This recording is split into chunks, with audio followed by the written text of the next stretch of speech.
Hello friends, എല്ലാവർക്കും നമസ്കാരം. നിങ്ങളേവരും കാത്തിരിക്കുന്ന നയനയുടെയും ആദർശിന്റെയും ഇന്നത്തെ വിശേഷത്തിലേക്ക് എല്ലാ കൂട്ടുകാർക്കും സ്വാഗതം. എല്ലാവർക്കും നല്ലൊരു ദിവസം ആശംസിച്ചുകൊണ്ട് തന്നെ നമുക്ക് ഇന്നത്തെ സൂപ്പർ ഹിറ്റ് വിശേഷത്തിലേക്ക് കടന്നാലോ. അതിനു മുമ്പായിട്ട് ആരെങ്കിലും നമ്മുടെ ചാനൽ ആദ്യമായിട്ട് കാണുന്നുണ്ടെങ്കിൽ ഒന്ന് സബ്സ്ക്രൈബ് ചെയ്ത് വെക്കണം. അതിനോടൊപ്പം തന്നെ മാക്സിമം എല്ലാവരും ഒരു ലൈക്ക് അടിച്ചിട്ട് വീഡിയോ കാണാൻ വേണ്ടി ശ്രദ്ധിക്കണേ. അപ്പൊ നമുക്ക് നേരെ ഇന്നത്തെ വിശേഷത്തിലേക്ക് കടക്കാൻ തുടങ്ങുമ്പോൾ തന്നെ ഹോസ്പിറ്റലിൽ നിൽക്കുന്ന ആദർശിനെയും നന്ദുവിനെയും കനകദുർഗേനെയുമാണ് കാണിക്കുന്നത്.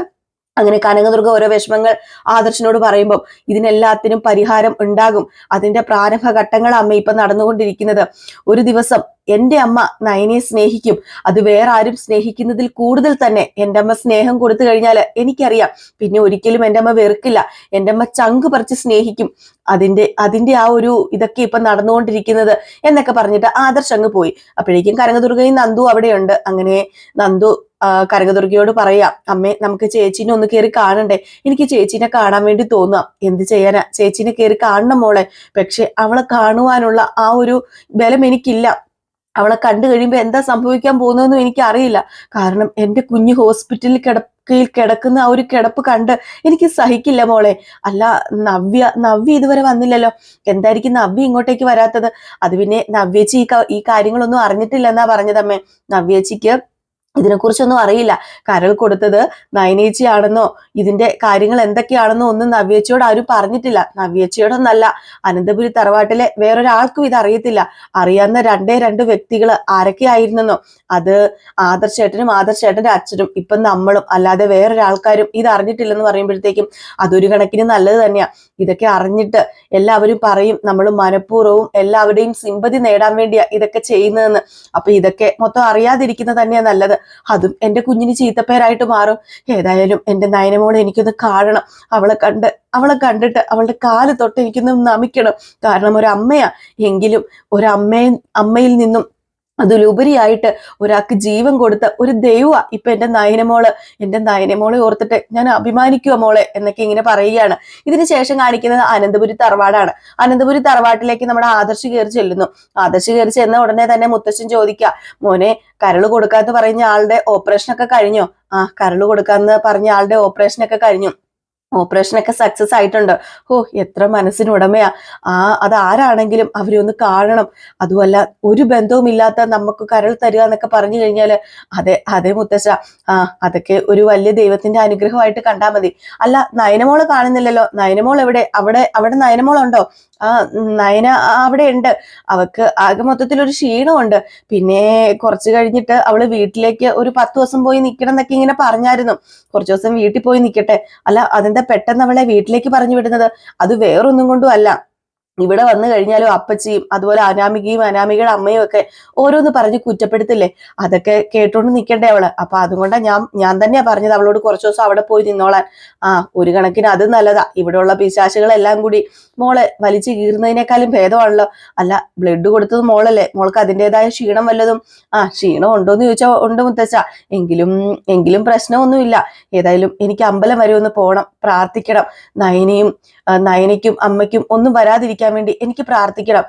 നയനയ്ക്കൊന്നും വരാതിരിക്കാതെ അതെന്താ മോനെ അങ്ങനെ പറഞ്ഞത്? നയനയ്ക്ക് പ്രശ്നമൊന്നുമില്ലല്ലോ. അങ്ങനെയല്ല മുത്തച്ഛ, ഞാൻ ഉദ്ദേശിച്ചത് അവര് തമ്മിൽ പരസ്പരം സ്നേഹിക്കാൻ വേണ്ടിയേ. അതിന് നയനമോൾക്ക് ഏറെ ഇഷ്ടമാണല്ലോ ദേവയാനിയുടെ ചങ്കിലാണല്ലോ കൊണ്ട് നടക്കുന്നത്. അമ്മയെ പോലെയാണല്ലോ മോള് കാണുന്നത്. പിന്നെ എന്ത് പ്രാർത്ഥിക്കാനാ? അല്ല മുത്തശ്ശ, അമ്മയ്ക്ക് നയനയോടൊരു സ്നേഹം വരണോളോ, അതിനുവേണ്ടി കുറച്ച് പ്രശ്നങ്ങളൊക്കെ ഉണ്ടല്ലോ, അതൊക്കെ മാറാൻ വേണ്ടി, പരിഹരിക്കാൻ വേണ്ടി എനിക്ക് കുറച്ച് നേർച്ചകളൊക്കെ ഉണ്ട്. അച്ഛൻ ക്ഷണപ്രദക്ഷിണമൊക്കെ നടത്തിയായിരുന്നു. ഇന്ന് ഞാൻ നേർന്നിട്ടുണ്ട്. എനിക്കും ക്ഷണപ്രദക്ഷിണമൊക്കെ നടത്തണം. അതും ഒരു കണക്കിന് നല്ലതാ മോനെ. ദൈവത്തെ എന്തിനും നമ്മൾ കൂട്ടുപിടിക്കണം. അത് തന്നെയാ നല്ലത്. അവരൊന്നിക്കണം. അവര് രണ്ടും ഒന്നിക്കേണ്ടവരാ. രണ്ടുപേരും നല്ല മനസ്സിനുടമകളാ. അവര് രണ്ടും ഒന്നിച്ചു കഴിഞ്ഞാല് പിന്നെ അവരെ വേർപിരിക്കാൻ ആർക്കും കഴിയില്ല. നോക്കിക്കോ, ദേവയാനി നയനമോളെ സ്നേഹിച്ചു തുടങ്ങുന്ന അന്ന് നയനമോൾക്ക് ഏറെ സ്നേഹം കൊടുക്കും മോന്റെ അമ്മ. അതെനിക്ക് നന്നായിട്ട് അറിയാം. അവക്ക് നയനയോട് മാത്രമല്ലേ ദേഷ്യമുള്ളൂ, ബാക്കി എല്ലാവരോടും അവക്ക് സ്നേഹമല്ലേ ഉള്ളത്. ഈ കുടുംബത്തിലെ നല്ലൊരു മരുമകൾ തന്നെയായിരുന്നു അവള്. പക്ഷെ നയനയുടെ കാര്യം വന്നപ്പോഴാ അവളുടെ നില ആകെപ്പാടെ തെറ്റിയത്. ഏതായാലും ഈശ്വരൻ ഇവിടം വരെയൊക്കെ കൊണ്ട് എത്തിച്ചത് എന്തെങ്കിലുമൊക്കെ കണ്ടിട്ടുണ്ടായിരിക്കും. ഏതായാലും മോൻ പൊക്കോ എന്നും പറഞ്ഞ് നമ്മുടെ ആദർശിനെ പറഞ്ഞു വിടുകയാണ് കേട്ടോ, വസന്തരയും മൂർത്തിയും കൂടെ ചേർന്ന്. ഈ സമയം കാണിക്കുന്നത് രേവതിനെ വേണുവിനെ അനാമികേനെയാണ്. അങ്ങനെ നമ്മുടെ വേണു പറയാണ്, ഞാൻ പറഞ്ഞില്ലേ ആന്തരിക അവയവങ്ങൾക്ക് കേടുവരുത്തുന്ന സാധനമാ ഉള്ളിലേക്ക് പോയത്. അത് ഉള്ളിൽ ചെന്ന് കഴിഞ്ഞിട്ടുണ്ടെ പിന്നെ പറയണ്ട. കൃത്യസമയത്ത് ഹോസ്പിറ്റലിൽ കൊണ്ടുപോയത് കൊണ്ട് രക്ഷപ്പെട്ടത്. ഇല്ലെങ്കിലേ ആള് തട്ടിപ്പോയനെ. അച്ഛൻ എന്തൊക്കെയാ അച്ഛ ഈ പറയുന്നത്? ആള് തട്ടിപ്പോവത്തില്ല, മരണതുല്യമായ വേദന ഉണ്ടാവത്തുള്ളന്നല്ലേ അച്ഛൻ പറഞ്ഞത്. ദേവയാനിക്ക് 40-45 വയസ്സായില്ലേ മോളെ. ആ ബോഡിക്കുള്ളിലേക്ക് ചെന്ന് വിഷം താങ്ങാനാവുന്നതല്ല. പ്രായം അവർക്കൊന്നും താങ്ങില്ല. മറ്റവളായിരുന്നുവെങ്കിൽ അവളുടെ വയറ്റിൽ കിടക്കുന്ന കുഞ്ഞെ പോകത്തുള്ളായിരുന്നു. അതൊക്കെ ശരിയാ. പക്ഷെ ഇതിപ്പോ സംഭവിച്ചത് വിപരീതമായിട്ടല്ലേ. പിന്നെ ഇതുപോലെ വൃക്കയോ കരളോ എന്തെങ്കിലുമൊക്കെ ഇങ്ങനെ നശിച്ചു പോയനെ. എന്നാലും മരിക്കത്തൊന്നും ഇല്ലായിരുന്നു. ഇവിടെ കരള് മാറ്റി വെച്ചാലും ദേവയാനി രക്ഷപ്പെടുവോ എന്ന് എനിക്കൊരു ചെറിയ സംശയമുണ്ട്. അങ്ങനെയൊന്നും പറയാതെ മനുഷ്യ. അവര് ജീവിച്ചിരുന്നാലേ നമുക്ക് ഗുണം ഉണ്ടാകത്തുള്ളൂ. ഏതായാലും വല്യമ്മയെ സഹായിക്കാൻ ഒരാള് വന്നല്ലോ അമ്മേ. അതാരായാലും അവർക്ക് കോടി പുണ്യം കിട്ടും. 10-23 വയസ്സുള്ള ഒരു പെണ്ണാ വന്നെന്ന് പറഞ്ഞത് കേട്ടത് മോളെ. കാശൊന്നും അവർക്ക് വേണ്ടാന്ന് പറഞ്ഞെങ്കിലും ഞാനത് വിശ്വസിച്ചിട്ടൊന്നുമില്ല. കാശ് കൊടുക്കാതെ ആരെങ്കിലും വരുവോ? വിശ്വസിക്കരുത്. കോടികൾ മേടിച്ചിട്ടായിരിക്കും രേവതി ആ പെണ്ണ് സഹായിക്കാൻ വന്നത്. പക്ഷെ ഇതൊന്നും പുറത്തു പറയാൻ പറ്റില്ലല്ലോ. അതും കൊണ്ടാ പുറത്തു പറയാത്തത്. 1000 കോടിക്ക് മേലെ ആസ്തി ഉണ്ട് അച്ഛ അനന്തപുരിക്കാർക്ക്. അതിൽ നിന്ന് 1 കോടി പോയിട്ടുണ്ടെങ്കിൽ എന്ത് നഷ്ടം വരാനാ? ഒരു നഷ്ടം വരാനില്ല.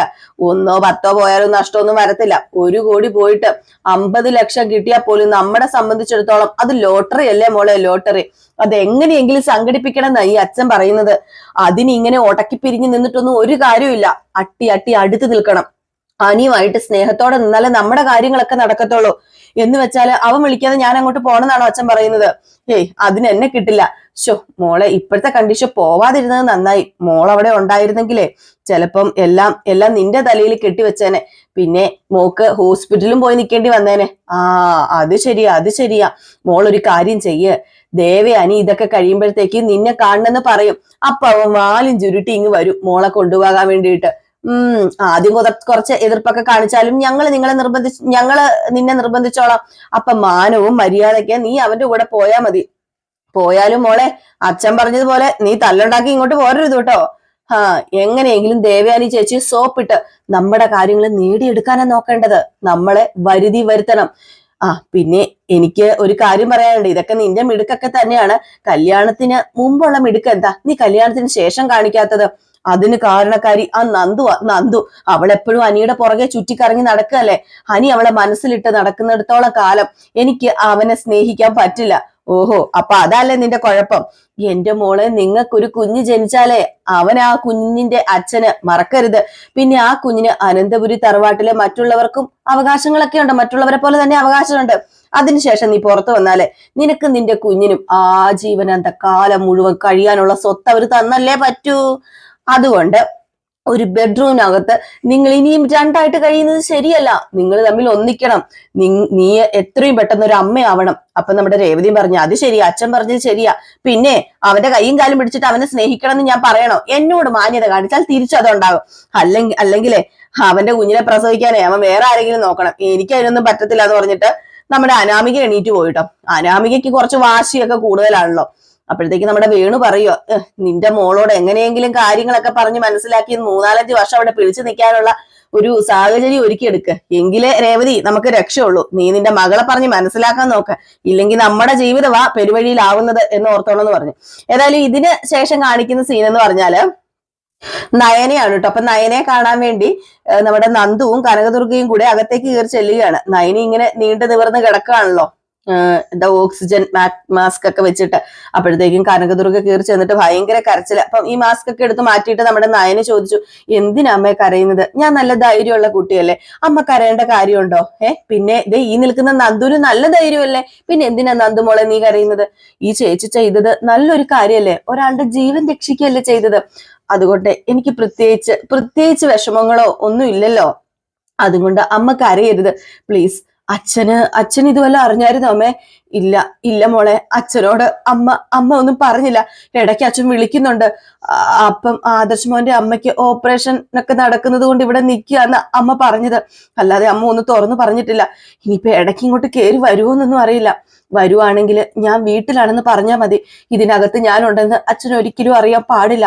അങ്ങോട്ടേക്ക് അച്ഛൻ വരാനുള്ള ചാൻസ് ഇല്ലല്ലോ. അനന്തപുരിയിലേക്ക് ഏതായാലും അച്ഛൻ വരാൻ പോകുന്നില്ല. കുറച്ച് ദിവസത്തിനുള്ളിൽ എന്നെ ഡിസ്ചാർജ് ചെയ്യുന്ന ഡോക്ടർ പറഞ്ഞത്. പിന്നെ പ്രശ്നങ്ങളൊന്നും തന്നെ ഇല്ലല്ലോ. പിന്നെ വീട്ടില് കുറച്ച് ദിവസം വിശ്രമിക്കണം. 1 മാസത്തോളം വിശ്രമിക്കേണ്ടി വരുമായിരിക്കും. അത് കഴിഞ്ഞ് ഇനി തിരിച്ച് അനന്തപുരിയിലേക്ക് പോകുന്നുള്ളൂ. അത്രയും ദിവസം എനിക്ക് അമ്മയുടെ കൂടെയും അച്ഛന്റെ കൂടെയും നന്ദുവിന്റെ കൂടെയൊക്കെ നിൽക്കാലോ. അല്ല, ആദർശേട്ടനെ കണ്ടില്ലല്ലോ. ആദർശേട്ടൻ എവിടെ? അത് പിന്നെ ഇടയ്ക്ക് ചേച്ചിനെ കാണാൻ വന്നിരുന്നു. അപ്പം ചേച്ചി മയക്കത്തിലായിരുന്നു, സടേശൻ വീട്ടിലായിരുന്നു. ഞാനിപ്പം മയക്കം വിട്ടെന്ന് പറ, എനിക്ക് ആദർശേട്ടനെ ഒന്ന് കാണണം. ശരി ചേച്ചി, ഞങ്ങൾ പുറത്ത് തന്നെയുണ്ട്. ഇവിടെ നിൽക്കേണ്ട ആവശ്യമൊന്നുമില്ല. അമ്മയ്ക്കും നന്ദുവിനും വേണമെങ്കിൽ വീട്ടിലേക്ക് പൊക്കോ. വീട്ടില് അച്ഛന് സംശയം ഉണ്ടാക്കണ്ട. വെറുതെ എന്തിനാ അച്ഛന് സംശയത്തിന് ഇട കൊടുക്കണത്? നിങ്ങൾ രണ്ടുപേരും പൊക്കോ. ദേ മോളെ, അങ്ങനെ പെട്ടെന്ന് പോകാൻ ഈ അമ്മയ്ക്ക് കഴിയുമോ? പറ്റില്ല, അമ്മയ്ക്ക് കഴിയില്ല. അല്ല, ഇതിന്റെ പേരില് ആദർശേട്ടന്റെ അച്ഛനെയോ അമ്മ കുറ്റപ്പെടുത്തിയിരുന്നോ? അത് പിന്നെ കുറ്റപ്പെടുത്തിയോന്ന് ചോദിച്ചാൽ ഒരു വിഷമം വന്നപ്പോഴത്തേക്കും അമ്മ എന്തൊക്കെയോ പറഞ്ഞു. അയ്യോ, ഒന്നും പറയരുത്. എല്ലാം എന്റെ നിർബന്ധമോ. ആരും എന്നെ നിർബന്ധിച്ചിട്ടില്ല. അവരെ വിമർശിക്കാനൊന്നും പോകരുത്. അവരച്ഛനും മോനും ആകെ വിഷമത്തിലാ ഉള്ളത്. ആകെ പിടിയും നിലയും ഒക്കെ വിട്ടു നിൽക്കുക. ഇല്ല മോളെ, ഒന്നും അമ്മ പറയില്ല. ഇനി അമ്മ ഒന്നും പറയില്ല. ശരി മോളെ, എങ്കിൽ പിന്നെ ഞാൻ പുറത്തേക്ക് പോട്ടെ. മോളിവിടെ കിടന്നോട്ടോ. ഒന്നും ഓർത്ത് വിഷമിക്കൊന്നും വേണ്ട കേട്ടോ. അമ്മയും നന്ദു എപ്പോഴും വെളിയിലുണ്ട് എന്നൊക്കെ പറഞ്ഞിട്ട് ഇവര് രണ്ടുപേരും അങ്ങ് വെളിയിലേക്ക് ഇറങ്ങി പോവുകയാണ് കേട്ടോ. നമ്മുടെ നയനെ അവിടെ ഇങ്ങനെ കിടക്കാണ്. പിന്നെ കാണിക്കുന്ന ദേവയാനിയാണ്. അപ്പം ദേവയാനിയുടെ അടുത്തേക്ക് വീണ്ടും നന്ദുവും കനകദുർഗം കയറി ചെല്ലും. ഇവർക്ക് ഇത് എന്തിന്റെ സൂക്കേടാന്ന് അറിയത്തില്ല. ഇവരെ കാണാൻ താല്പര്യം ഇല്ലെന്ന് പറഞ്ഞിട്ട് വീണ്ടും കയറി ചെല്ലേണ്ട കാര്യമുണ്ടോ ദേവയാനിയുടെ അടുത്തേക്ക്? ദേവയാനിയുടെ വായിലിരിക്കുന്ന കേൾക്കാന്. അല്ലാതെ പിന്നെ അങ്ങനെ ദേവയാനി വീണ്ടും പറഞ്ഞു, ദേ എന്റെ മനസ്സ് എന്താണെന്ന് അറിഞ്ഞിട്ട് എന്നെ ചൊടിപ്പിക്കാനായിട്ട് വീണ്ടും ഇങ്ങോട്ടേക്ക് കയറി വരികയാണല്ലേ? എനിക്കറിയാം. എന്റെ വയറ്റില് നല്ല വേദനയുണ്ട്. വേദന എനിക്ക് സഹിക്കാൻ പറ്റുന്നില്ല. അത്രമാത്രം വേദനയുള്ളത്. എന്നാൽ അതിന്റെ 1000 മടങ്ങ് വേദനയാ നിന്നെയൊക്കെ കാണുമ്പോ എന്റെ ഹൃദയത്തിനുള്ളത്. അത് പിന്നെ ദേവയാനി ചേച്ചി ഈ സമയത്ത് ഇങ്ങനെയൊന്നും പറയാൻ പാടില്ല. ആൾക്കാരെ തിരിച്ചറിയാൻ കഴിയാത്തത് കൊണ്ടാ ചേച്ചിക്ക് ഇങ്ങനെയൊക്കെ പറയുന്നതും സംസാരിക്കുകയൊക്കെ ചെയ്യുന്നത്. അയ്യോ, തിരിച്ചടിഞ്ഞെടുത്തോളം മതി. ഇനിയിപ്പൊ കൂടുതലൊന്നും അറിയിക്കാൻ ആരും ശ്രമിക്കണ്ട. എനിക്ക് കൂടുതൽ തിരിച്ചറിയുകയും വേണ്ട. തിരിച്ചറിയാൻ പറ്റിയ 2 മുഖങ്ങള്. നിന്റെ മോളുടെയും പ്രാർത്ഥന ഏതാണ്ട് ഫലിച്ചെന്ന് പറയുന്ന അടി നല്ലത്. രോഗം മാറിയ സാഹചര്യത്തിലാണ് എന്റെ നില വീണ്ടും വഷളായത്. ഞാൻ ഈ അവസ്ഥയിലെത്തിയത്. അത് പിന്നെ അനന്തപുരി തറവാട്ടിൽ മനസ്സ് ശരിയല്ലാത്ത ഒരുപാട് പേരുണ്ട് ദേവയാനി ചേച്ചി. അവരെ ഒന്ന് തിരിച്ചറിയാനോ അവരുടെ ചതി മനസ്സിലാക്കാനോ ഇതുവരെ ആദർശ് മോന്റെ അമ്മയ്ക്ക് പറ്റിയിട്ടില്ല. അതാ നിങ്ങൾക്ക് പറ്റിയ തെറ്റ്. ദേ നിർത്ത, കൂടുതൽ ഇവിടെ നിന്ന് സംസാരിക്കരുത്. എനിക്കിപ്പോ സംസാരിക്കാൻ പോലും കഴിയത്തില്ലാത്ത അവസ്ഥയിലാ. അങ്ങനെ ഉള്ളപ്പോഴാ എന്നെ കൊണ്ട് സ്ട്രെയിൻ എടുപ്പിക്കാനായിട്ട് ഈ മുറിയിലേക്ക് നീയൊക്കെ കയറി വന്നിരിക്കുന്നത്. ആരെങ്കിലും വിളിച്ച് ഇങ്ങോട്ടേക്ക് വരുത്തിയോടി നിന്നെയൊക്കെ? നീയൊക്കെ ഈ റൂമിൽ നിന്ന് ഇറങ്ങിപ്പൊക്കോണം. അനന്തപുരി തറവാട് ശാന്തമായിട്ടാ മുന്നോട്ട് പൊക്കോണ്ടിരുന്നത്. നിന്റെ മോൾ എന്നവിടെ കാലെടുത്ത് കുത്തിയോ അന്ന് തുടങ്ങിയതാ അനന്തപുരി തറവാട്ടിന്റെ കഷ്ടകാലം. അത് തല്ലിക്കെടുത്താൻ 2 വലതുകാലി വെച്ചല്ല ഇടതുകാലി വെച്ചാ കയറി വന്നത്. ഇനിയിപ്പം 3ാമതൊരുത്തിയെ കൂടി അങ്ങോട്ട് കയറ്റി വിടാൻ ശ്രമിച്ചു. നീയും നിന്റെ 2 പെൺമക്കളും കൂടെ ചേർന്ന്. ഇവളും കൂടെ അവിടെ വന്നിരുന്നെങ്കിൽ അവിടെ മുടിഞ്ഞേനെ. ഞങ്ങളുടെ സമാധാനം നഷ്ടപ്പെട്ടേനെ. ആ കുടുംബം തകർന്ന് തരിപ്പണമായേനെ. 3 വിഷവിത്തുകളെ പെറ്റ തള്ള നീ ഒരു തള്ളയാണോടി? നീയൊക്കെ എന്തോ പാപം ചെയ്തിട്ടുണ്ട്. അതാ ഇത് കൂട്ട് 3 നിങ്ങൾക്ക് ഉണ്ടായത്. 3 വിഷവിത്തുകള്. പിന്നെ എനിക്ക് ബ്ലഡ് തരാനും കരള് ദാനം തരാനൊന്നും എന്റെ അനാമിക മോൾക്ക് ഒരു മടിയും ഉണ്ടായിരുന്നില്ല. അങ്ങനെയാടി പെൺകുട്ടികളായാല്. അല്ല, നിന്റെ മോളെ പോലെയല്ല. വീട്ടിലെ ഏറെ മരുമകളാണെങ്കിലും മൂത്ത മരുമക്കളായ നിന്റെ 2 മരുമക്കള് എന്റെ അനാമിക മോളെ കണ്ട് പഠിക്കണം. അവളെ കണ്ട് പഠിക്കാൻ പറ. അതുകൊണ്ട് പിന്നെ നീ പ്രത്യേകിച്ചൊരു കാര്യം ഓർത്തോ കേട്ടോ. ആരൊക്കെ വീട്ടിൽ നിന്ന് പുറത്തു പോയാലും എന്റെ മോള് അനാമിക മോള് പുറത്തു പോവില്ല. അനന്തപുരി തറവാട്ടിൽ എന്നും എന്റെ മോൾ അനാമിക കാണും. അവളെന്റെ മരുമകളല്ലടി, എന്റെ മകള്. എന്റെ മരണം വരെ എന്റെ മരുമകളായിട്ടും മകളായിട്ടും ഒരാളെ കാണത്തുള്ളൂ. അത് അനാമിക മോളായി അത് അവളായിരിക്കും. അത് പിന്നെ ഞങ്ങൾ ഇങ്ങോട്ട് വേറെ ഒന്നിനും അല്ല ദേവയാനി ചേച്ചി വന്നത്. ഓപ്പറേഷത്തിന് പോകുന്നതിന് മുമ്പ് ഒന്ന് കാണണമെന്നുണ്ടായിരുന്നു. അതുകൊണ്ട് മാത്രമാണ് ഞങ്ങൾ ഇങ്ങോട്ടേക്ക് വന്നത്. ഞങ്ങൾ വെറുക്കുമ്പോഴും ആദർശ് മോന്റെ അമ്മയ്ക്ക് നല്ലത് വരണേ എന്നുള്ളൊരു പ്രാർത്ഥന മാത്രമേ ഞങ്ങൾക്കുള്ളൂ. എനിക്കും എന്റെ മക്കൾക്കും അത് മാത്രമേ ഉള്ളൂ. ബാ നന്ദു, നമുക്ക് പോകാം എന്ന് പറഞ്ഞ് നന്ദുവിനെ വിളിച്ചോണ്ട് നമ്മുടെ കനകദുർഗ വെളിയിലേക്ക് പോവുകയാണ് കേട്ടോ. പിന്നെ ദേവയാനി ഇങ്ങനെ ദേഷ്യമൊക്കെ കടിച്ചമർത്തി കിടക്കുന്നു. പിന്നെ കാണിക്കുന്ന സീൻ എന്ന് പറഞ്ഞാല് ആദർശ് വരികയാണ്. അപ്പൊ ആദർശ് കനകദുർഗയോട് പറയാ, മോക്ക് ഇപ്പം ബോധം വന്നിട്ടുണ്ട്, മോനെ ഒന്ന് കാണണമെന്നാ പറഞ്ഞത്. അല്ല, അവക്കിപ്പം പ്രശ്നമൊന്നുമില്ലല്ലോ? ഇല്ല മോനെ. പിന്നെ ഇപ്പൊ ഞങ്ങള് മോന്റെ അമ്മേനെയും കൂടെ കണ്ടിട്ടാ വരുന്നത്. പക്ഷെ എന്ത് ചെയ്യാന്, അമ്മ ഇപ്പോഴും ഞങ്ങളോട് ദേഷ്യത്തില, പരിഭവത്തില. അതറിയാലോ, പിന്നെ എന്തിനാ എപ്പോഴും എപ്പോഴും അമ്മയുടെ അടുത്തേക്ക് പോകുന്നത്? വേണ്ട, അങ്ങോട്ടേക്ക് പോകണ്ട. ഇനി അമ്മയിൽ നിന്ന് മോശമായ സംസാരം മാത്രമേ ഉണ്ടാവത്തുള്ളൂ. സത്യം അറിഞ്ഞാൽ മാത്രമേ അമ്മയുടെ മനസ്സ് മാറത്തുള്ളൂ. അതുകൊണ്ട് അമ്മേനെ കാണണമെന്ന് പറയാത്തത്. എന്തിനാ വെറുതെ ഇനിയിപ്പൊ പോയി കാണുന്നത്?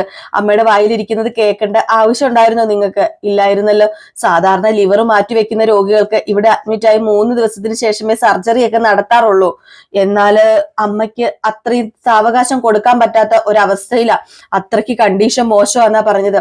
ഇപ്പൊ തന്നെ ആ ഒരു ശസ്ത്രക്രിയ നടത്തണമെന്നാ ഡോക്ടർ പറഞ്ഞിരിക്കുന്നത്. ഇനിയും വെച്ച് താമസിപ്പിക്കാൻ പറ്റില്ല. പിന്നെ എല്ലാ ഡോക്ടർമാരും ഇവിടെ തന്നെ ഉണ്ട്. അതുകൊണ്ട് എല്ലാ ഡോക്ടേഴ്സും അമ്മേനെ മാറി മാറി കാണുന്നുണ്ട്. അവരൊക്കെ നന്നായിട്ട് അമ്മേനെ ഉപദേശിക്കുന്നുണ്ട് മനസ്സ് മാറാനായിട്ട്. പിന്നെ നയനാണ് അമ്മേനെ സഹായിക്കുന്നത് എന്നറിയുന്നത് കൊണ്ട് ഡോക്ടേഴ്സ് തന്നെ അവര് തമ്മിൽ ഉള്ള പിണക്കൾ മാറ്റാൻ വേണ്ടി ശ്രമിക്കുന്നുണ്ട്. ഡോക്ടറുകൾ സത്യം പറയാതെ തന്നെ.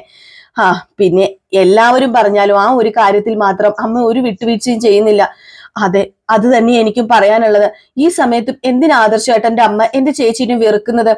ആദർശേട്ടന്റെ അമ്മ ഇപ്പം മരുമകളായിട്ട് കാണുന്നത് അനാമികയാണല്ലോ. അനാമികയ്ക്ക് വേണമെങ്കിൽ സഹായിക്കായിരുന്നല്ലോ. പക്ഷെ അതുണ്ടായോ? ഇല്ലല്ലോ. എല്ലാം കഴിഞ്ഞ ശേഷം ഞാൻ കൊടുക്കാൻ തയ്യാറായിരുന്നു. ഇനി സഹായിക്കുക എന്നൊക്കെ പറയാനൊക്കെ എല്ലാവർക്കും പറ്റും മോനെ.